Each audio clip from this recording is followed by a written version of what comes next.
पश्चिम बंगाल में आज से ममता राज खत्म।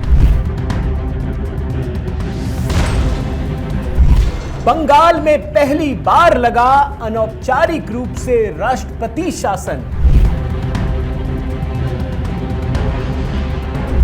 बंगाल में पहली बार सभी जजों की छुट्टी हुई रद्द।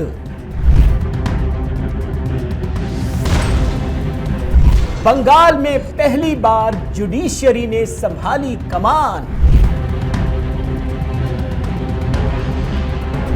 भारत में पहली बार आचार संहिता से पहले बड़ी कार्रवाई। बंगाल में पहली बार चुनाव के ऐलान से पहले केंद्रीय बलों की तैनाती। बंगाल में पहली बार सीएए को लेकर गृह मंत्री का कठोर फैसला।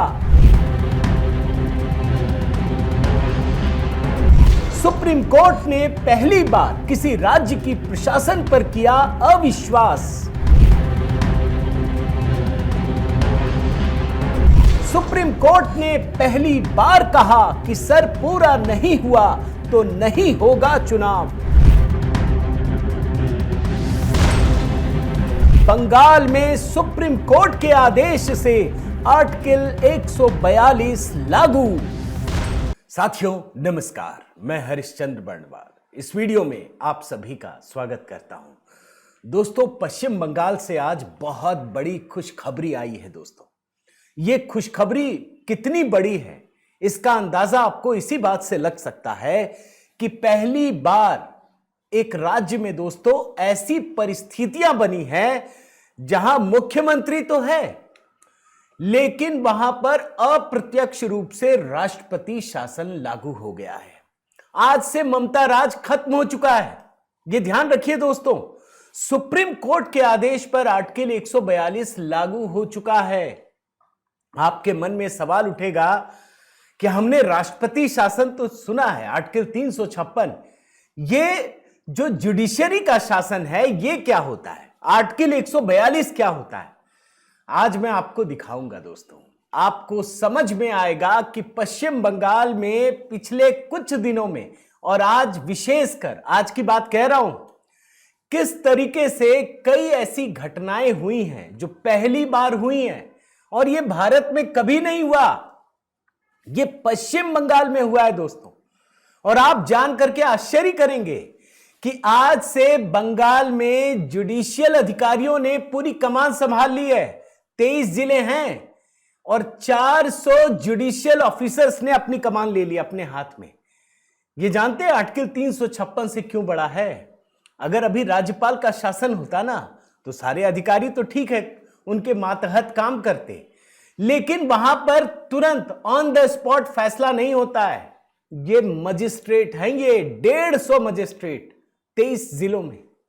आप समझ रहे हैं, जरा सी गुंडागर्दी हो ऑन द स्पॉट फैसला होने वाला है। यह काम हो रहा है दोस्तों। आज इसी को डिकोड करने जा रहा हूं। मेरा निवेदन है दोस्तों, जरूर कमेंट कीजिएगा। आज तो कमेंट बनता है।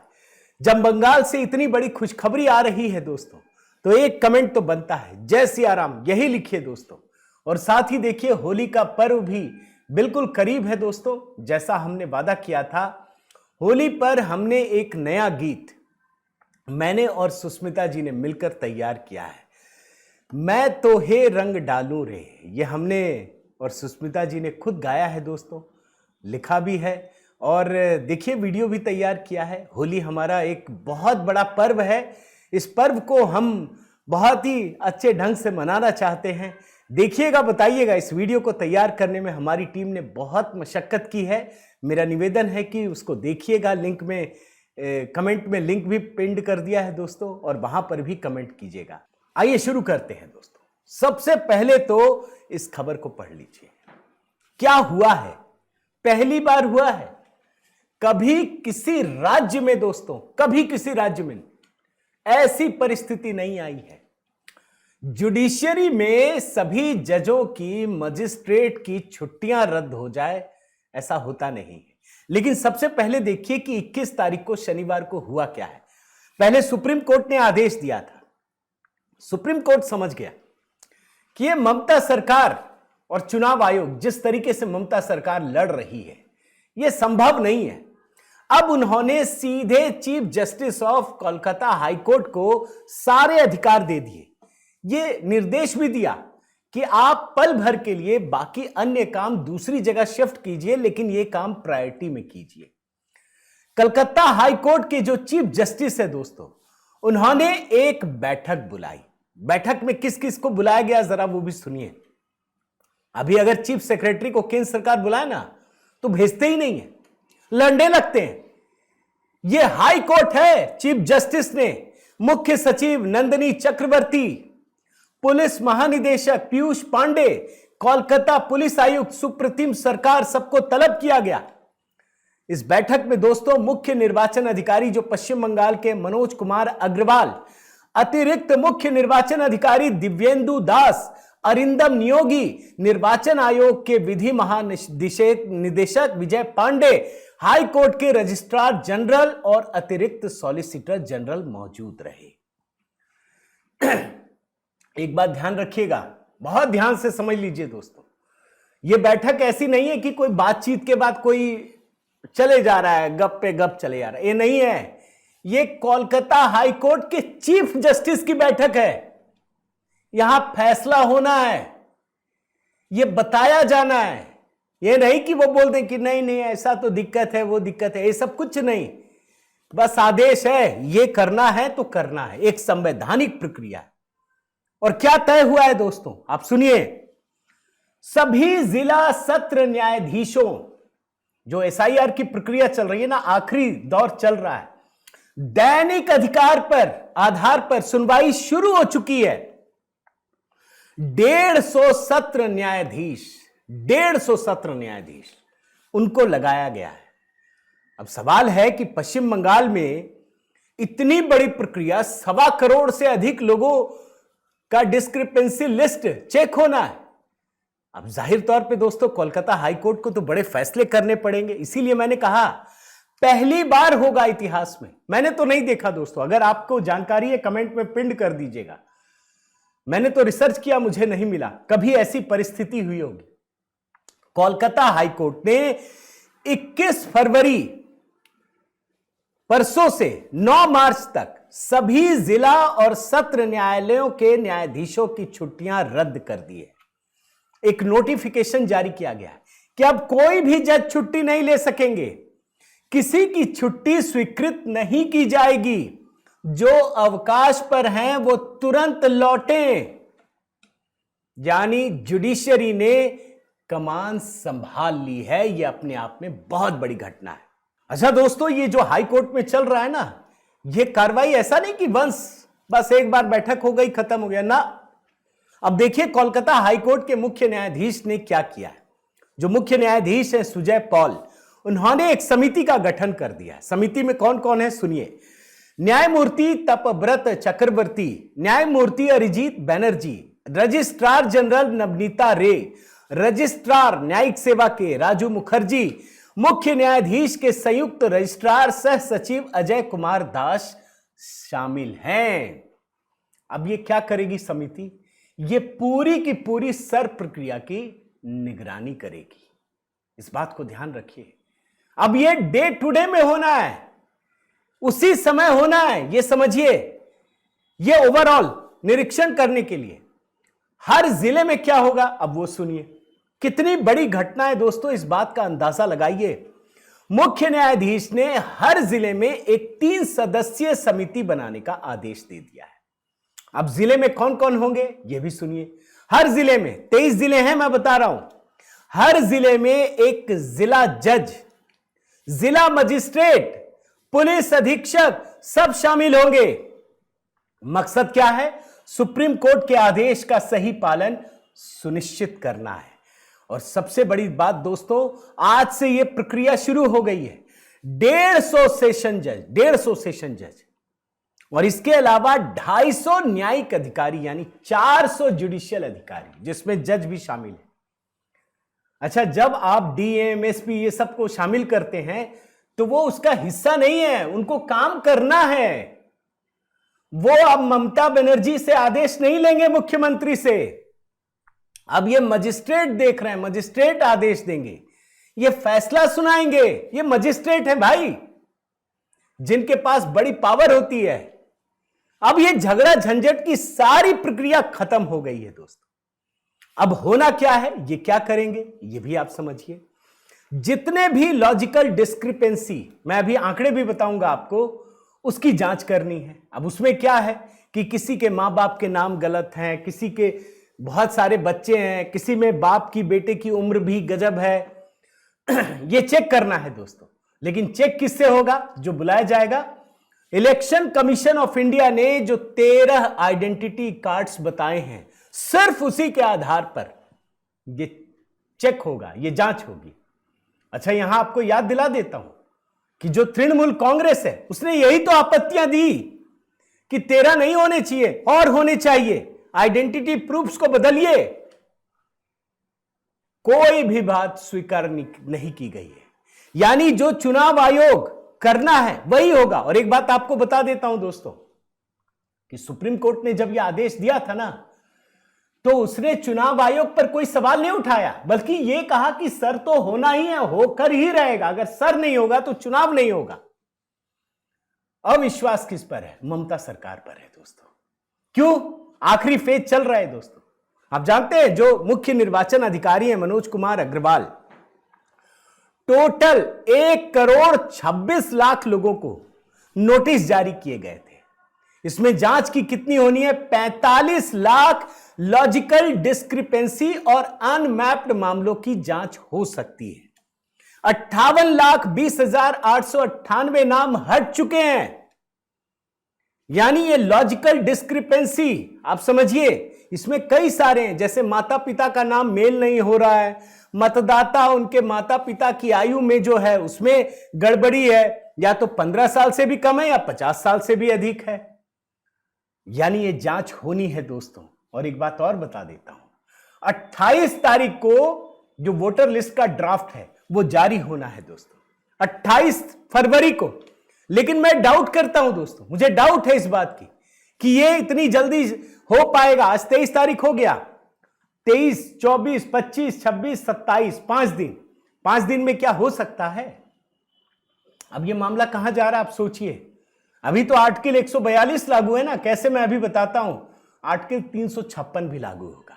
जब ये समय सीमा खत्म हो जाएगी, सर नहीं होगा, तो सुप्रीम कोर्ट ने साफ कह दिया है कि बिना स्पेशल इंटेंसिव रिवीजन के आप चुनाव नहीं करा सकते। कहां पहुंचेगी गाड़ी? राष्ट्रपति शासन में पहुंचेगी दोस्तों। एक बात और बताता हूं, आखिर सुप्रीम कोर्ट ने कैसे आर्टिकल 142 का लागू किया। अब मैं आपको जरा उसकी जानकारी देता हूं। आर्टिकल 142 दोस्तों सुप्रीम कोर्ट को बहुत बड़ा अधिकार देता, बहुत बड़ा अप्रत्याशित अधिकार। सुप्रीम कोर्ट कुछ भी कर सकता है संपूर्ण न्याय के लिए। और चूंकि पश्चिम बंगाल में सुप्रीम कोर्ट ने एक अभूतपूर्व फैसला किया है, तो उसमें उसने आर्टिकल 142 लागू किया है। यह क्या होता है समझिए। आर्टिकल 142 क्या होता है दोस्तों? अभी कुछ ही समय पहले एक गरीब छात्र आया था, आपको ध्यान होगा, जिसे मेडिकल में अथर्व चतुर्वेदी, नीट क्लियर करने के बाद भी उसको एडमिशन नहीं मिला। मैं उस केस में बहुत ज्यादा नहीं जाना चाहता, उसने खुद पैरवी की, छोटा सा बच्चा है। सुप्रीम कोर्ट ने आर्टिकल 142 का इस्तेमाल करके उसे एडमिशन देने के लिए आदेश दिया। उसी आर्टिकल का इस्तेमाल किया गया है दोस्तों। अब आप सुनिए आर्टिकल 142 क्या होता है। संविधान में सुप्रीम कोर्ट को अंतिम या संपूर्ण न्याय करने के लिए खास ताकत दी गई है, जिसे अनुच्छेद 142 में बताया गया है। यह आर्टिकल सुप्रीम कोर्ट को पूर्ण न्याय करने का अधिकार देता है। देख रहे हैं, सुप्रीम कोर्ट के ऐसे फैसलों को लागू करवाने का काम संसद से होता है। संसद में इसे लेकर कानून बनाया जाता है, फिर देश भर में यह लागू हो जाता है। अगर संसद कोई कानून नहीं बनाता है तो राष्ट्रपति तय करते हैं कि फैसले को कैसे लागू किया जाएगा। पश्चिम बंगाल में यही लागू किया गया है। और वेट कीजिए, अब तो जुडिशियल अधिकारियों ने तो कमान ले लिया है। अगर यह नहीं लागू हुआ तो आर्टिकल 356 लागू होगा। इसके साथ ही दोस्तों पश्चिम बंगाल में एक और अभूतपूर्व फैसला किया गया है। आचार संहिता लागू होने से पहले ही सेंट्रल फोर्स की तैनाती का फैसला कर लिया है। चुनाव आयोग 10 कदम पहले चल रहा है दोस्तों, इस बात को ध्यान रखिए। चुनाव आयोग इस बार बहुत सतर्क है। इस समय देश की हर संवैधानिक संस्था सतर्क है कि पश्चिम बंगाल में लोकतंत्र की बहाली करनी है। कोई गैर भारतीय चुनाव में भाग ना ले सके, कोई हिंसा ना हो। 28 तारीख को दोस्तों ड्राफ्ट प्रकाशित होना है, जो अब तक के नियम में चल रहे हैं। हालांकि मुझे लग रहा है आगे बढ़ेगा, लेकिन जानते हैं भारत सरकार ने क्या किया, चुनाव आयोग ने क्या किया? अभी चुनाव की तिथियों की घोषणा नहीं हुई है, ऐसा कभी होता नहीं है। उससे पहले ही निर्वाचन आयोग ने एक अधिसूचना जारी की है पश्चिम बंगाल की कानून व्यवस्था को लेकर के। जानते हैं कितना?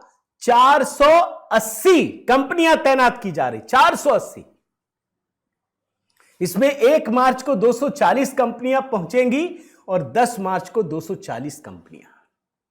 वैसे ही पश्चिम बंगाल का पूरा प्रशासनिक अधिकार इस समय कोलकाता हाईकोर्ट और जुडिशियल मजिस्ट्रेट ने ले रखा है।